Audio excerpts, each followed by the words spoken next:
Ignition sequence starts. 6, 5, 4, 3, 2, 1, 0. Liftoff. We have a liftoff.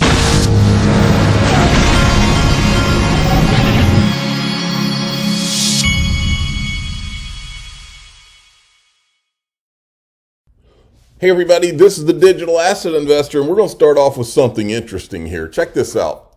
As I've told you that Bob Way, who was one of the first 10 people at Ripple, he was in social media a couple of years ago, disappeared, and now he's back. Check this out. This person says, what's AU stand for? And Bob says XAU. That was when we put actual gold on the XRP ledger. It was held in a vault at a Gold Bullion International. You could hold it and spend it without having to take possession of the ingot. Better yet, you could spend it fractionally, like to buy cheeseburgers at McDonald's. And then the official cool guy says, check out Glint Pay, Mr. Way. And Bob Way goes and checks out Glint. He says, thanks. He says, look what we did. Looks like what we did back in 2014. It was fun swiping cards at McDonald's while spending XRP or XAU. How cool is that? Now, as you know, Glint is one of my sponsors. I literally buy gold in my Glint. See, now remember, because what I'm about to show you, this is very important, folks. I bought physical gold last night. I also have gold in my Glint account because I get, like what Bob Way was just saying, I get a Glint debit MasterCard, and then I also have physical gold. If you've never listened to me talk about gold before, you need to listen now, because the things I'm about to show you, I 100% believe that this economy is heading to a place where only a handful of digital assets, XRP, survive. And in the case of XRP, for many reasons, it's transparency being one, but also gold, okay? And remember, a Glint account is not a bank account. It's separate from a bank account. That's key with what I'm going to show you. But the link to this will be in the top of the description of this video. Watch this. You want to freak out a little bit? This is the FDIC at the United States. There's a lot in this. Listen up. Unhelpful and unproductive, because I don't know the answer to it, but it never stopped me from saying anything like that before, so I'll do it again. Transparency is only helpful and effective if it's accurate. And that sounds obvious, but... No. Well, you hear that anytime you hear in this video I'm doing the word transparency, I want you to think about something. I want you to think about the fact that Ripple is the only company in digital assets who's giving you a quarterly report every quarter and said, here's where the XRP is, here's what we're doing, here's what's in escrow, here's what's out of escrow, here's what went back in escrow. Every single quarter. They've been criticized about it by the same people who have been committing the frauds and the deception for all these years. And I've always found that to be amazing. Brad Garlinghouse has commented on it. People are pointing a finger at how much XRP we're selling, but we're being transparent about it. While others, like Joseph Lubin, are doing what they call internal transparency, whatever that is. And I've said this before. In all the time that I've been in this space, only one company has been 1,000% above board that I've seen, one or two, okay? Not many in the digital asset space. But while we've seen fraud and scam and all this everywhere, the same people involved in those are pointing at Ripple, calling it a scam. But they're being completely transparent. I've always found that to be amazing. Never understood it other than the fact that they were just being liars. Now watch this. This video is going to freak you out a little bit. I'll go ahead and give you that warning. In my experience with resolution issues, and in this world of interoperability between institutions, it seems to me more times than not, the regulators are sort of the quarterback in this, and they're getting bilateral information, but the neural network of institutions that really should be talking to each other to help aren't doing it. And so information becomes disinformation because everybody's waiting for each other to clarify. So my point is to have accurate transparency, it needs to be underpinned by a foundation of a solid neural network within the industry among the institutions who are involved in this. And that's not easy. But I think it's something that we need to really think about and work on, because if we don't, it's just going to spin. Can I follow up on that? I think this is an incredibly important point. Look who's there. You see it, any statement that's made, whether it's made by a regulator or an institution, is going to be tested by the market. Peacetime. And we have to understand that. And I think that just putting the 2 points together, what you want to have out there today is something that when you make a statement in a time of stress, it provides that underpinning for the statement. And I think that's the way to think about the body of work that you have out there. And it's kind of a dynamic relationship for when you have to make a stabilizing statement. I wondered whether there are some market tests of whether you're being heard. And I think about TLAC. So TLAC spread should respond to good and bad. All right, now I want to show you this one. Pay attention, folks. I think this is the one. I hope there's no overlap here, but we'll see. I wondered whether there are some market tests of whether you're being heard. Watch this. And I think about TLAC.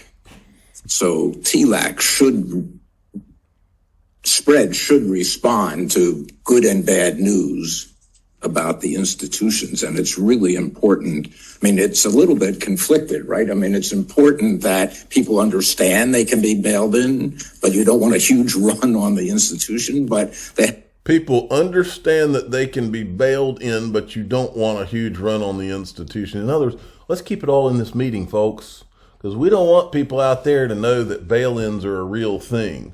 And I'll repeat it again, folks. This is one of the most important things you'll ever hear me say. I remember the financial crisis. I remember Hank Paulson having to kneel to that nutcase, Looney Tune, Nancy Pelosi, to beg her to bail out his friends with TARP, which they did. And they didn't like that. You know why they didn't like that? Because the politicians, their necks were on the lines. They had to worry about, okay, if we're going to go in here and have to vote on this, this could affect whether we get elected next time. And so what did they do this time? They've written into these banks, they've written in bail-ins, folks. And a bail-in, that was a bailout. A bail-in is they close the banks and they say, hey, we're just going to shave off some of your accounts because, technically this isn't your money. It's the bank's money. So keep watching. I mean, they're going to be. And it could be an early warning signal. They're going to be. To the FDIC and the primary regulators when these things happen. And there may be some other prices. This is similar to what Jay was saying in the market that you can tell whether people understand who's going to be protected, who isn't going to be protected. It would be, I think, an interesting study to look at the evolution of market prices in a situation like March of 2020, for example. These people know it's coming, folks. Now, you think, and I wanted to play you this part. I'm going to show you something else in a minute. But pay close attention to this woman right here. To some of Dick's early comments, I do think it is hard to get a lot of demand for transparency right now in this sort of period of peacetime. But that is going to flip, and it's going to flip probably even faster than we saw in 2008, where the need for communications really quickly in the social media world to avoid disinformation, to have some holding patterns for things like. When you hear disinformation, what they're really saying is to avoid people informing the people. That's what they really mean. We're going to need to clamp down the way that they did, all the Twitter stuff that's coming out right now, where they suppressed the truth on so many things. Well, that's what he's talking about here. That's exactly what he's talking about. I remember in the early days of bail-in, people saying they're coming for my deposits, right? Yes. So that's what a bail-in is. Communications that you can pull out that are helpful to deal with disinformation, some very simple things, and how quickly you'll be able to deal with different constituencies. For example, as liabilities are further up and closer to harm's way, when are you going to be able to give them some comfort, if any? How do you deal with foreign operations? How do you communicate to some of those different groups? I think ex-ante preparation for the speed of scaling up and the ability to get information out to avoid rumors taking over the narrative strikes me as probably the place. Well, let's get away from rumors here. This is what happened in Cyprus in 2013. Depositors in 2 Cypriot banks lost billions when savings were confiscated to protect the island's banking system in 2013 in a process known as a bail-in. This was the test run, folks. The move was a condition sought by international creditors for 10 billion euro, $11.62 billion, bailed out to the East Mediterranean island. Now, check this out. It said, did Cyprus take money from the bank accounts? This saw the Cyprus Popular Bank, I don't know if that's what it's called, wound down another. The Bank of Cyprus recapitalized by measures including the controversial seizure of depositors' uninsured savings above 100,000 euros, $120,000. Many of those affected by the deposit seizure were Russians believed to be using Ireland as a tax haven. Anyway, that's how they rationalized it. The point is, and this is what I'd get out of this. Now, I have to assume that the FDIC, which insures our bank accounts to like $100,000, I believe, you'll have to check on that. I think that's what the number is. So there's the lesson, folks. Don't leave more than $100,000 in a bank account. Separate it between 2 banking accounts. That way they're both insured to $100,000 if you've got over that. But if you think this isn't going to happen in the United States, well, this is April 24th, 2013. Citigroup says debt beats peers in advance of bail-in rules. Citigroup's so-called bail-in plan, a rescue that makes debt investors and stockholders absorb the losses instead of taxpayers. In other words, instead of having to go to Congress and have these congressmen have any egg on their face and have to vote on it, this way they can just bank holiday and take it. You people over in England think it doesn't include you? Wrong-o. This is from the Bank of England website, Executing Bail-in, an operational guide from the Bank of England. Now, this is for the red file, which the red file is the All the World's a Stage file. Those videos you just saw from the FDIC, that is what's known as the Systemic Resolution Advisory Committee. And who's on that committee? Well, one Jay Clayton's on that committee, and also Sandy O'Connor. It does not say any affiliation with Ripple, but she's a former chief regulatory affairs officer from JP Morgan, and she is also on the board. There she is. She's also on the board of directors. There's Jay Clayton of One Ripple, and that's in the All the World's a Stage file. Now, moving along, you got to see this. This is a show somebody sent me from like Rumble or whatever. Watch this. It's very inconceivable that the entire system is not fraught with the same amount of fraud across the board, so that once it destabilizes and it starts to go down, the whole damn thing's going to go down hard.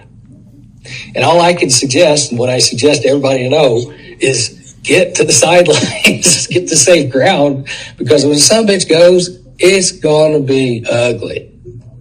Well, and another thing, Mark, is that people are running from digital assets right now as a result of the FTX debacle, because they don't understand the nature that FTX is not crypto. FTX is like the custodian of the crypto. But certain assets within the crypto market or the digital asset market are they are going to be the savior on the flip side of this. You said it, you talked about it earlier, specifically because of their transparency. Right. You've either got an open set of books or you got a closed set of books. Well, or you've got, as Joseph Lubin does, you have an internal transparency system set up, whatever that is. I'm the digital asset investor. I'm not an investment advisor. This is for entertainment purposes only. Please subscribe, hit the like button, tell your friends and family that we live in a dangerous, dishonest, shady world, and to make sure you're prepared for whatever can come. Thanks for